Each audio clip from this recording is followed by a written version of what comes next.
pessoal, sejam bem-vindos ao meu canal. Eu sou a professora Josi e hoje o meu entrevistado é o professor Benato. Olá, professor Benato. Olá, tudo bem? Como Tudo bem, estás? você? Ok. Conte a sua história. Quem é o professor Benato? O professor Benato é um professor que veio de uma família humilde, né? Lá do interior do Maranhão. Tive uma infância pobre, né? Meu pai foi um grande líder religioso da região, minha mãe uma missionária e sou de família evangélica. Tive uma infância boa, né? Assim, dedicada na igreja. E sempre foquei muito nos estudos, né? Desde pequeno eu reunia os alunos em casa, os meus amigos, e estudávamos, né? Sempre planejando o futuro. Quando eu completei 18 anos, por aí, né? Aí resolvi estudar fora. E aí, já no ano de 1996, eu vim para São Paulo estudar a faculdade, né? Fazer faculdade e trabalhar. Sempre sonhando em um dia ser professor. Mas minha infância, nessa cidade pequena, eu nasci numa cidade chamada Santa Luzia, no interior do Maranhão. De lá, no ano de 1979, né, eu nasci em 76, mas em 79 meu pai foi enviado para uma cidade chamada Caxias, no Maranhão. E lá a gente passou um tempo, e depois ele viajou para alguns interiores, povoados, evangelizando, e a gente acompanhava, né? Viajava com toda a família, até chegar numa cidade chamada Nova York, em 1988. E lá nós ficamos muito tempo, né? Muito tempo, até ele terminar o ministério dele. E em 96 eu vim para São Paulo, e aqui eu terminei o ensino médio, né? E trabalhei em algumas empresas.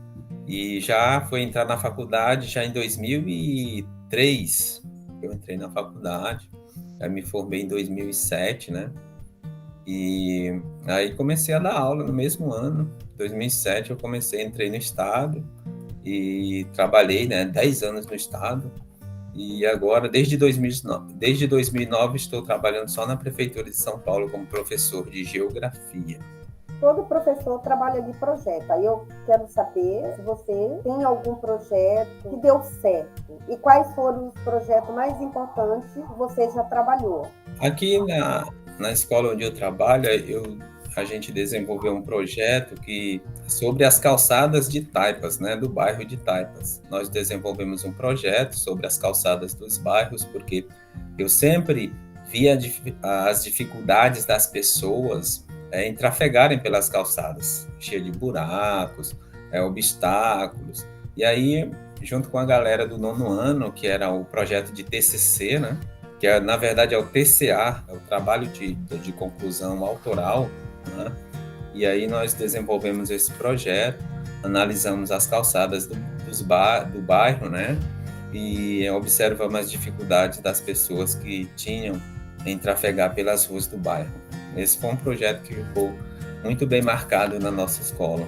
Tá, então o objetivo do projeto foi levar os alunos do 9º ano a ver as dificuldades que as pessoas, ao trafegar pelas calçadas, tinham, principalmente as pessoas cadeirantes, né, com necessidades especiais, que às vezes está sozinha, aí ela está indo na calçada, aí ela encontra um obstáculo. Como essa pessoa vai passar, né? Então, é um trabalho muito importante isso. Principalmente as pessoas que necessitam né, de mobilidades, né, especiais, os cadeirantes que não tem como trafegar até hoje nas calçadas. Essa avenida que situa-se a nossa escola, ela é uma avenida muito grande e tem um tráfego de veículo muito pesado, né, tanto de dia como de noite, porque ela liga aqui a Zona Norte ao Rodoanel, né? E assim, é um tráfego muito pesado. E existem muitas escolas aqui na região. Mais de 10 escolas da prefeitura, outras do estado, particulares também. Então, essa é uma área que tem uma população muito elevada, né? Só no bairro aqui de Taipas, tem cerca de 160 mil residências, só no miolo aqui do bairro. Né? Tem 160 mil moradores, né? 160 mil habitantes, 48 mil residências.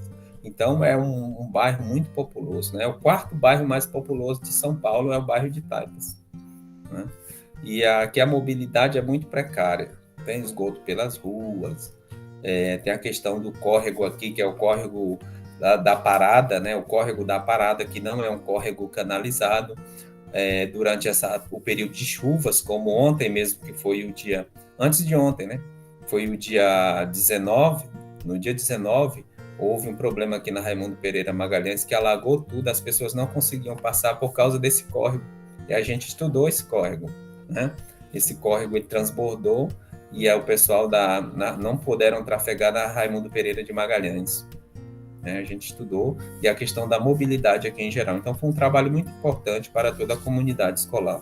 Esse é o projeto que eu desenvolvi aqui, que nós desenvolvemos, que um dos mais relevantes. Qual a relevância social desse projeto? Esse projeto, ele tem a relevância de conscientizar as pessoas, né, quanto à mobilidade urbana, assim como há uma questão mundial da mobilidade, né?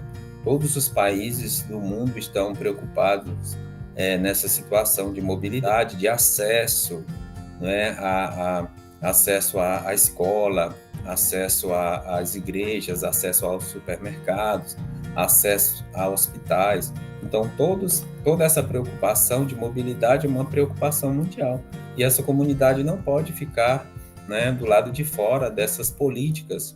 Né? Então, esse projeto foi para valorizar o nosso conhecimento do bairro e cobrar das autoridades políticas públicas para melhorar a mobilidade no nosso bairro. Você falou em melhoria e cobrar dos nossos representantes políticas públicas, mas o que foi feito nesse sentido de cobrança? Não houve um encaminhamento, né? O nosso projeto ficou mesmo só na escola, de conscientização com os alunos e comunidade escolar, mas não houve encaminhamento para as autoridades, né? Cobrança nas subprefeituras, né? Que são hoje são as prefeituras regionais, não houve nenhum encaminhamento, que é o que acontece geralmente com a maioria dos projetos escolares, né? Ficam presos ali só na comunidade local. Isso foi um dos objetivos que não foi atingido no projeto. Houve a questão das pessoas ficarem sabendo, né, que vocês estavam estudando o bairro. Isso já é um dos objetivos importantes. Importante. A divulgação, nós colocamos cartazes pela escola, né? E aí muitas pessoas ficaram sabendo desse projeto. Há professores que não gostam de trabalhar com projeto, têm a ideia que para alcançar os resultados é muito demorado. O que você pode falar para esses professores que pensam assim? Existem, eu creio que alguns professores que não gostam de trabalhar com projeto, porque o projeto é uma coisa que ele requer muito tempo, não é? Ele requer muito tempo e ele também precisa ter foco. Mas eu vejo que muita gente trabalha com projetos, principalmente na Prefeitura de São Paulo. Eu também já vi alguns na rede estadual, e precisa ser determinado e ter foco para trabalhar com projeto, né? É isso que eu sempre coloco quando vou realizar algum projeto. Ele precisa ter um planejamento. É essencial ter um planejamento e seguir aquele planejamento. E depois replanejar. A pessoa precisa fazer o replanejamento para poder alcançar o objetivo. E tem que ter um objetivo, né? Todo projeto tem que ter um objetivo. Então, o que eu diria é que a pessoa precisa de um planejamento, né, como objetivo, e replanejar, né? Porque todos os projetos precisam ter um ajustamento. Então, nessa parte do projeto, é isso que eu penso para as pessoas que queiram trabalhar com projeto ou que não se interessam por trabalhar com projetos. Eu, particularmente, eu acho muito legal trabalhar com projeto. Eu trabalho também com projeto de meio ambiente. Eu trabalho Em outra escola que eu dou aula na tarde, eu trabalho com projetos voltados ao meio ambiente. Né? A gente fala de saneamento básico, a gente fala de processos erosivos nas encostas, porque na nossa região também tem esse problema de deslizamento de terra, né? Esse projeto de enchente. A gente fala de pavimentação de ruas, de reciclagem. Então, eu desenvolvo também esse projeto de meio ambiente. Não sei entender, existe um passo a passo para se criar um projeto? Sim. Para se criar um projeto, o passo a passo para se criar um projeto, a pessoa precisa seguir as etapas, né? Seguir as etapas que é o que todo mundo faz quando se inicializa um projeto. A primeira etapa é a inicialização, você tem que iniciar o projeto. Né? Você precisa iniciar, né? Saber o que você vai trabalhar, né? Qual o objetivo que você quer alcançar. E aí você vai planejar. Você começa a fazer as etapas de planejamento. Depois que terminou de planejar, você vai para a parte da execução. E aí você vai executar o projeto em si, né? Fazer acontecer. E outra etapa também é a questão do monitoramento e controle, para ir monitorando e reajustando, né? Ali, colocando ali no eixo o projeto. E depois é a finalização, né? Que é o encerramento do projeto. No momento em que se alcança o objetivo, você alcança o objetivo e aí você encerra, é a última etapa do projeto. É assim que a gente trabalha com projetos. Verdade, sempre, todo projeto ele tem que ser finalizado. Se você faz um projeto e você não finaliza, então o projeto ele não foi executado. O que fazer para criar oportunidades de sucesso a todas as classes sociais? Eu entendo que é preciso justiça, em primeiro lugar, né? Nós temos que ter a justiça. E políticas sociais, elas ajudam a criar oportunidades para todas as classes sociais. É isso que eu entendo que nós precisamos. Políticas públicas e justiça. Né? A questão da justiça social é muito importante, não é? Para a população, trazer melhorias para os bairros, principalmente, não só esperar também o poder público, mas a iniciativa privada, junto com a iniciativa privada, os dois poderão trabalhar juntamente para alcançar esse fim, né? Na questão de moradias, na questão de saneamento, na questão da educação, na questão da saúde. Então, existem muitas áreas que precisam desse olhar, né? Desse olhar mais atento da iniciativa privada, dos serviços públicos também. Então, eu acho que isso ajudará o jovem a alcançar, né, os seus objetivos, né? Os que querem realmente, né? Porque também leva-se a parte individual. A gente oferece, né? Mas muita gente também não se interessa. Então tem que haver o interesse por parte das pessoas, né? Não adianta você oferecer uma oportunidade e a pessoa não querer, né? A pessoa tem que ter o ânimo, né? Tem que ter a vontade. Meu pai sempre falava, ele falava que se você tem vontade de fazer as coisas, de alcançar seus objetivos, você já tem muita coisa. Né? Vontade de aprender, vontade de crescer, ter foco, ter fé, perseverança, né? Pensar no futuro. Eu sempre pensei no futuro, né? Não esquecendo o presente, mas pensando no futuro, em como alcançar aquele objetivo, planejar, replanejar. Então, isso depende também de cada um. O que precisa mudar na educação? Eu acho que a educação, existem muitas coisas que precisam mudar. Né? E a educação também não é uma coisa fácil de se resolver. Existem muitas opiniões, existem muitas ideias a respeito de educação. O próprio termo educação, ele varia muito na mente das pessoas. Então, eu vejo assim, particularmente falando, eu acho que precisa mudar a qualidade, né? A qualidade de ensino que nós temos hoje, ela é muito precária, a situação, principalmente em locais mais afastados, que não têm acesso à tecnologia, por exemplo. Eu vejo a questão da qualidade. Nós temos índices muito baixos no Brasil, né, na educação brasileira. E outra parte que eu acho assim, na área da educação hoje em dia, pessoalmente falando, é uma opinião minha, eu entendo que hoje tem muita militância política partidária dentro das escolas, né? E dentro dos estabelecimentos de ensino. Isso tem tirado o foco do ensino, da relação ensino-aprendizagem, né? As pessoas têm perdido muito foco de ensinar o português, matemática, história, geografia. Quando as pessoas iam para a escola, elas iam aprender mesmo. Eu quero aprender geografia, eu quero aprender história, eu quero aprender sociologia, eu quero aprender filosofia, matemática, português, focado na aprendizagem, né? Agora, se a pessoa quiser ser um militante, aí depois ele pode ser o que ele quiser ser, mas a escola, como base, ela tem que focar os seus objetivos ali na questão do ensino e aprendizagem. Eu também acho, precisa mudar muito. Mas, Benato, a questão da educação, tudo é um processo. A gente fala em mudança, mas essa mudança é um processo, na verdade, né? Não vai acontecer assim de uma hora para outra. Mas precisa começar enquanto antes, porque é demorado para fazer essa mudança. Isso, é demorado. A educação, ela não se muda de um dia para outro, né?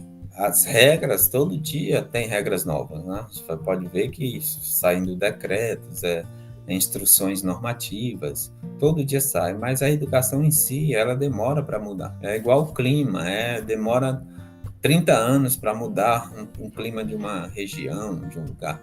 Então, é muito complicado.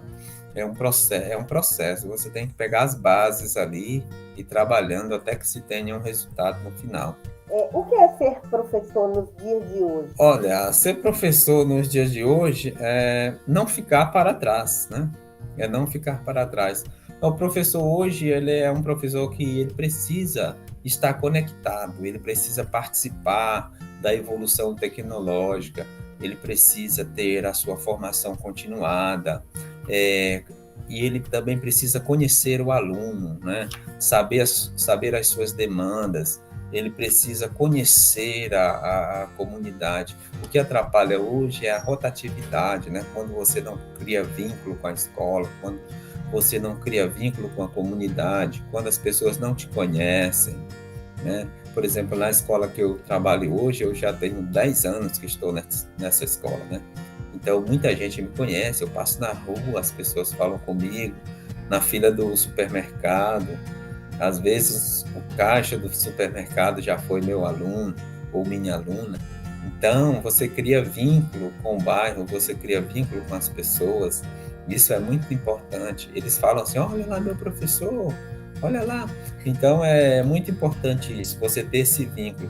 Mas ser professor hoje é isso, é saber as necessidades da comunidade, reconhecer que é um eterno vir a ser. O professor hoje é um eterno vir a ser. Ele tem que estar sempre aprendendo, né? Sempre buscando conhecimento, sempre buscando novas formas de ensinar, mediando conflitos, interagindo, né? Ele não pode ficar para trás. Ele tem que ser um professor também conectado. Verdade. Você pode deixar uma mensagem para os professores, estudantes e a comunidade escolar. Ah, sim. Bom, eu até fiz um esboço aqui e coloquei que a minha mensagem, né, para os estudantes hoje, professores, é que eles precisam, na verdade, pensar no futuro, né? O nosso país é um país promissor, é um país que tem tudo para dar certo, é um país grande, é um país de gente acolhedora, né? E o nosso país é isso. Eu quero deixar esse recado que as pessoas continuem acreditando no nosso país, né? Que ele é um país que vai dar certo e que é um país muito bonito e com certeza ele estará entre os grandes desse nosso lindo planeta Terra, né? E outra coisa que eu deixei aqui, eu escrevi aqui para deixar para os alunos e os professores, é que eles possam se especializar, né? Buscar sempre uma formação, nunca deixar de estudar, né? E eu digo sempre para os meus alunos, eu falo assim, você é hoje, né, o resultado do que você semeou lá atrás. Não para os próprios alunos, porque eles já são pequenos, mas para colegas de sala de aula, né, ali da sala dos professores, para pessoas já... Eu falo assim, ó, eu sou hoje o que eu plantei no passado, né, o que eu semeei no passado. Então, eu digo, você, quando chegar no seu futuro, você vai ver que você será o retrato do que você semeou lá atrás, né? Então, nós precisamos semear hoje. A lei da semeadura é uma lei bíblica, né? Tudo que você planta, você colhe, né? Se você plantar boas coisas, você vai colher boas coisas. Se você plantar coisas ruins, você vai colher coisas ruins. Então, eu sempre tentei plantar coisas boas, bons relacionamentos, né? Bons amigos, e principalmente também investir, né, nos seus estudos, sempre pensando no futuro, né? Porque no futuro, de alguma forma, você vai colher. É isso, é a mensagem que eu tenho para os alunos, estudantes, professores, colegas de profissão. Muito obrigada, Renato, por ter aceito participar no meu canal. Obrigado pela oportunidade. Você é uma grande colega de profissão. Tive a oportunidade de trabalhar com você há alguns anos. A gente conversava muito na sala dos professores, nos corredores. E eu que agradeço por lembrar de mim e me proporcionar essa linda oportunidade de falar um pouco sobre a nossa profissão. Obrigado. Eu que agradeço. Obrigada, pessoal, e até o próximo vídeo.